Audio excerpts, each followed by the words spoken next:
después de ver cómo se organiza todo esto, hemos dicho que hemos entrado y salido de ese laberinto, hemos visto cuál es la metodología o el método que es más conveniente. Y vamos a ir profundizando un poco más en lo que supone cada cosa que evaluamos a lo largo del tiempo, visto desde nuestro punto de vista actual. Y una de esas cosas, una de esas cuestiones fundamentales a las que muchas veces no prestamos atención es el tiempo. Nosotros estamos acostumbrados a movernos pues, tiempo, las horas, pero eso no siempre ha sido así, ¿no? ¿Tú crees, por ejemplo, la prehistoria? ¿Qué sería el tiempo en la prehistoria? Es decir, cuando hablamos del paleolítico y del mesolítico, que Ya lo somos. El día y la noche. habría una primera consideración que sería el día y la noche. Mm, Pero habría una segunda consideración. Eh, Claro, la prolongación del tiempo. Mi compañero se vuelve más viejo. no, aquí hablamos, ahora si quieres hablamos del otro tiempo, ¿no? Pero a lo que me refiero es a que a lo largo del día la luz va cambiando, el sol sube, baja, en fin, todo eso. Es la primera noción que tendría ese hombre, ¿no? De día eh, puedo ver, puedo cazar, puedo también de noche, en determinadas noches, según la luna y según determinado. Pero había otro factor, ¿no? Que es el tiempo considerado por estaciones, ¿no? Es decir, según donde vivieran, evidentemente, si vivían en el trópico o si vivían en zonas más meridionales, más templadas. En este caso, Europa, pues en función de si estaba en medio de un periodo glacial o interglacial.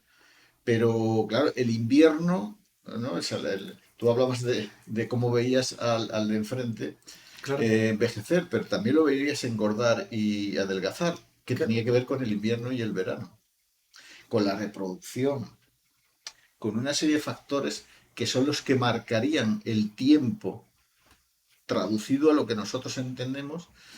Para ellos sería un tiempo entendido En cambio, claro. en el día y la noche, que sería el cambio más normalizado, pero también el cambio de las estaciones, ¿no?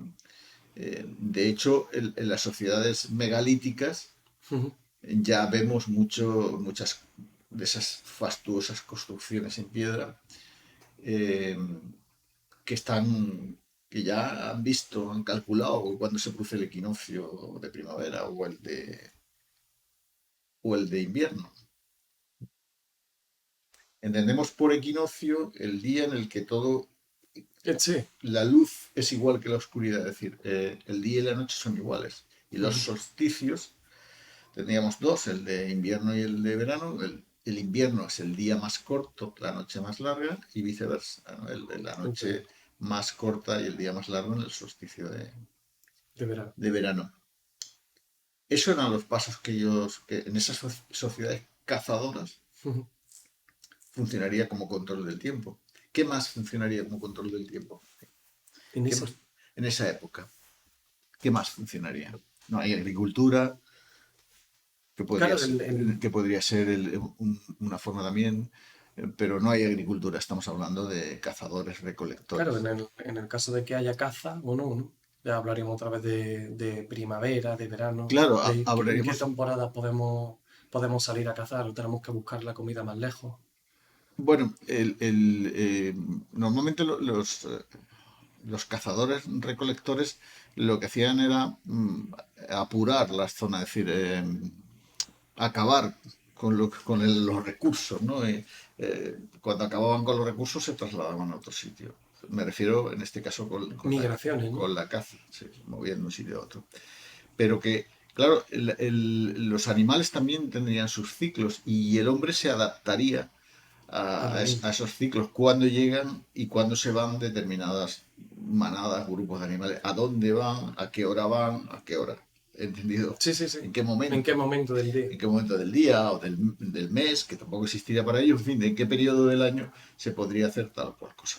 ¿Y cómo? La primavera supone el inicio, lo que para nosotros es la primavera, para el hombre significaría el inicio de esa salida al exterior y empezar a engordar, preparándose para el para invierno. llegar al final del verano en buenas condiciones para soportar un invierno eh, de escasez normalmente.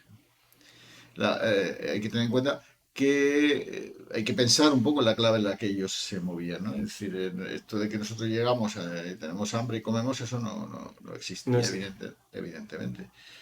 Si cazabas, comías, y si no cazabas, pues no comías. Se establecía una serie de reservas de alimento, pues secando, ahumando, en fin, con las técnicas que tuvieran en función del periodo del que estemos hablando, pero nada más. No, si no te llegaba, si el invierno se alargaba, si las cosas se ponían difíciles, pues podías llegar a la extinción, ¿no?, de esos grupos según el lugar en el que vivieran. ¿Y el tiempo con respecto al envejecimiento, al cambio en el Homo compañero? Normalmente lo que tú estableces es la mujer, pues la mujer cuando inicia su ciclo, su ovulación y su menstruación, es el ciclo que inicia el periodo reproductivo. Y cuando se acaba eso, pues finaliza, es decir, tendrías como tres periodos. El infantil, el de reproductora y el de cuidadora, cuando ya deja de ser reproductora.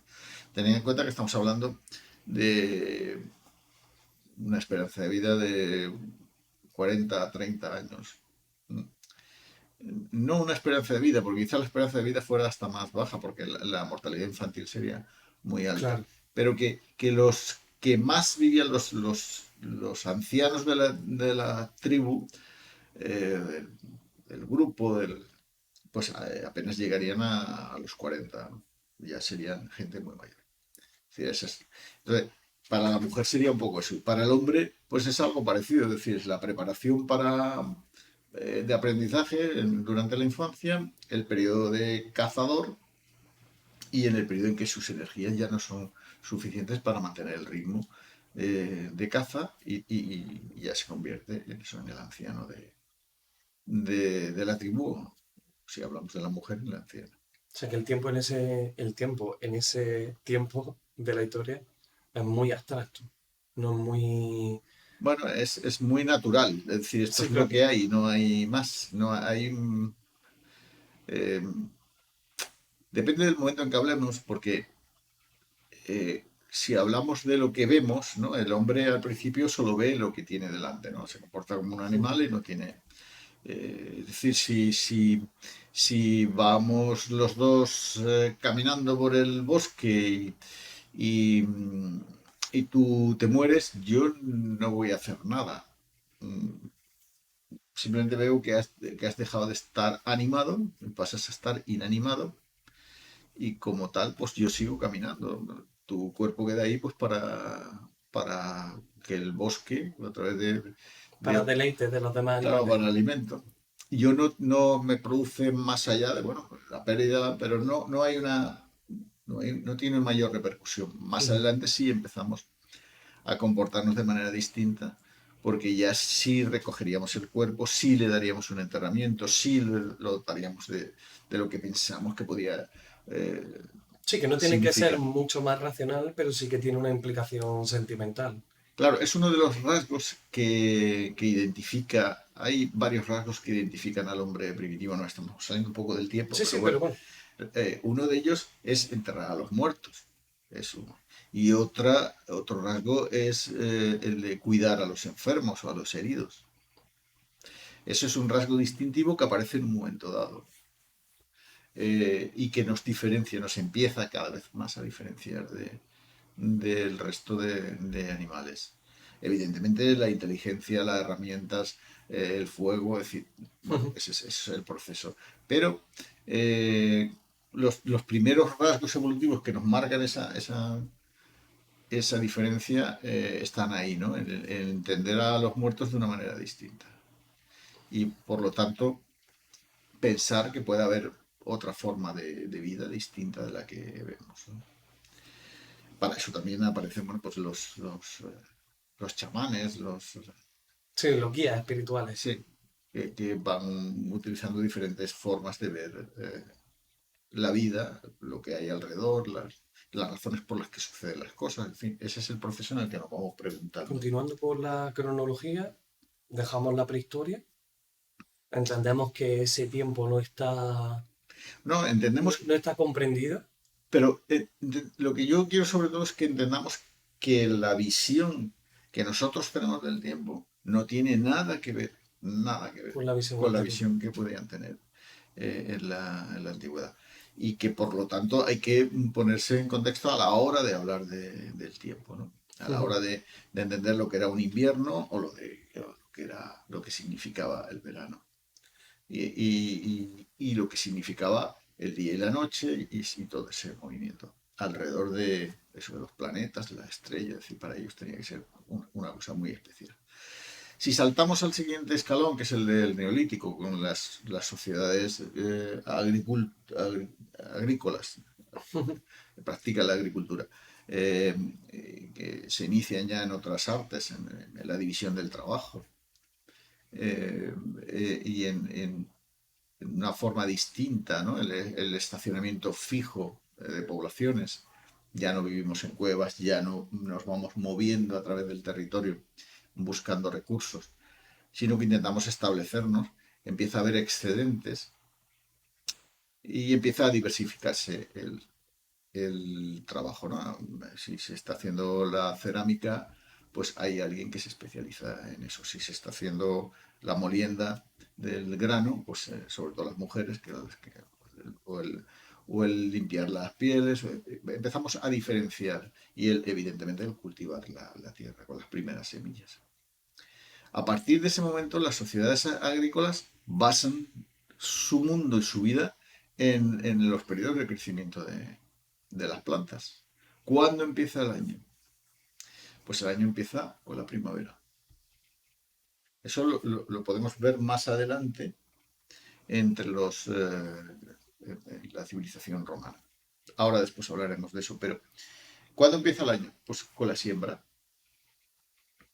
La siembra significa el primer paso en el que hay que empezar a trabajar, a moverse, después de una mayor quietud de toda la naturaleza, empieza la primavera, el verano con la recogida de la cosecha, el otoño, que también supone recogida de otra serie de productos que también vienen de la naturaleza, y el invierno, que es ese momento en el que todo se ralentiza, se paraliza y quedamos como más encerrados dentro de eso, de nuestras viviendas.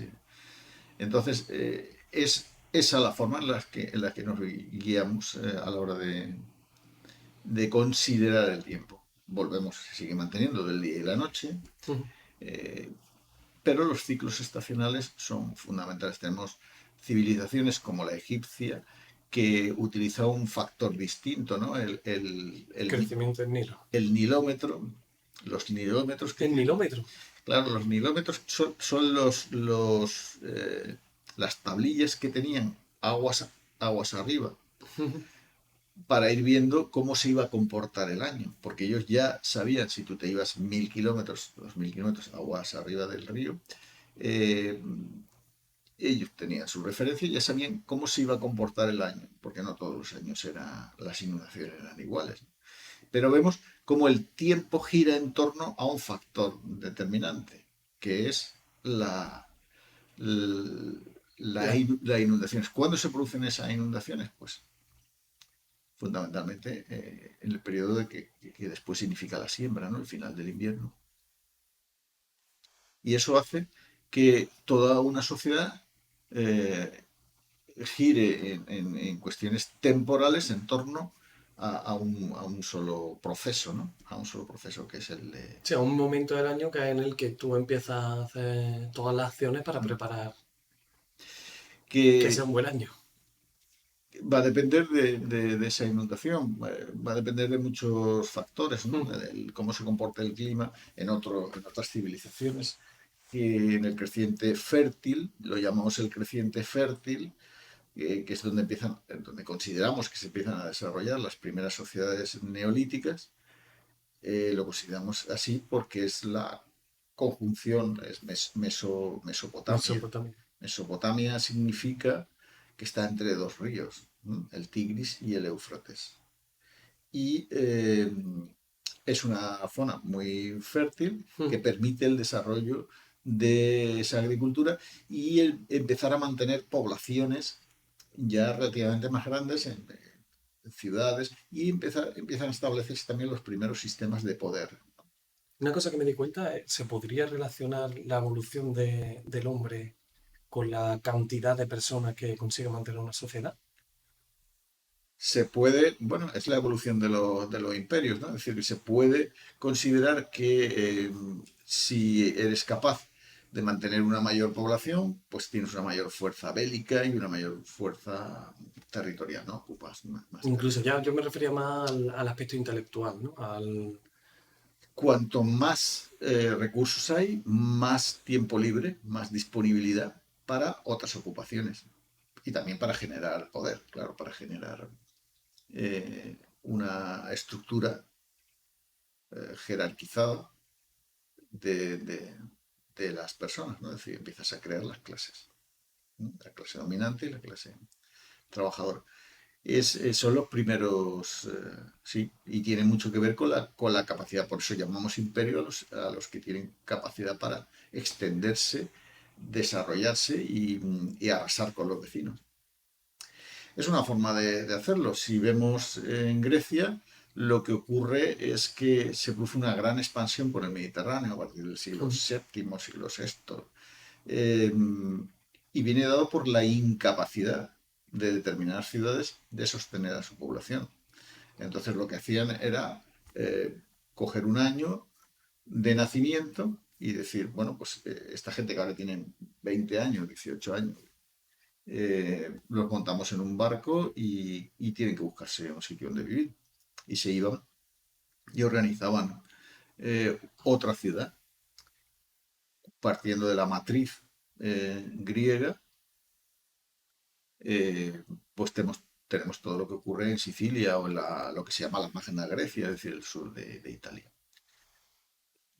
Eso tiene que ver con la incapacidad de soportar, Sí, la población. en términos de alimento, una población mayor de la que la ciudad Y podía generaban albergar. polis nuevas. Y se genera, claro, todo el Mediterráneo se expande de esa manera.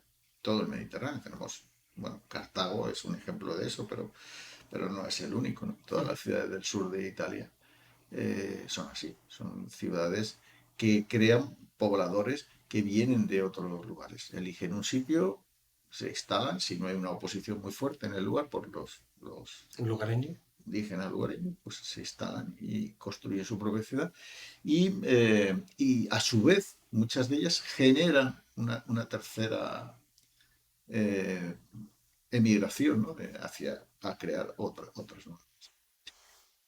Y terminan independizándose, es decir, aunque tienen una ciudad matriz de la que parten, con las generaciones terminan independizándose. Con respecto a la cronología, Con, con me refiero, sí. nosotros hablábamos de en el mundo prehistórico de Sí, nos hemos el saltado un tiempo. poco Sí, sí, pero de lo las... veo interesante porque hablamos de las crecidas del Tigris, del Éufrates, del Nilo. Hablábamos de que más o menos ellos se situaban con eso. En Grecia, por ejemplo, ¿cómo lo harían ellos? Ellos lo hacían también en primavera porque su...